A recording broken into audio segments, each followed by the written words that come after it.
चलिए दोस्तों, खेसारी लाल यादव जी के आने वाले नए गाने के बारे में बात कर लेते हैं, जो कि ये गाना काफ़ी सुपर डुपर हिट गाना आ रहा है।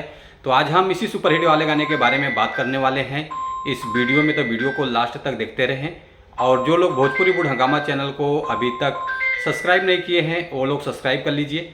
चलिए वीडियो को शुरू करते हैं। नमस्कार दोस्तों, मैं हूँ सतीश। आज मैं जिस गाने के बारे में आप लोगों से बात कर रहा हूँ, फाइनली ये गाना रिलीज होने जा रहा है। वो आगे बात करेंगे किस चैनल से रिलीज होगा। पहले गाने के बारे में बात कर लेते हैं।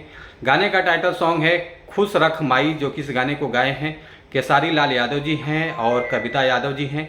जो कि ये गाना डुएट सॉन्ग है, काफ़ी अच्छा गाना है, मज़ेदार गाना होने वाला है। और इस गाने को लिखा है अभिषेक भोजपुरिया जी, जो कि काफ़ी कमाल का सॉन्ग इन्होंने लिखा है। और इस गाने के म्यूजिक डायरेक्टर हैं मोनू सिन्हा जी हैं, काफ़ी कमाल का म्यूजिक है इस गाने का। और डायरेक्टर हैं पवन पाल जी हैं, और एक्ट्रेस में नज़र आने वाली हैं कोमल सिंह जी हैं और खेसारी लाल यादव जी हैं। और ये गाना बहुत जल्द आ रहा है टी सीरीज हमारे भोजपुरी चैनल से।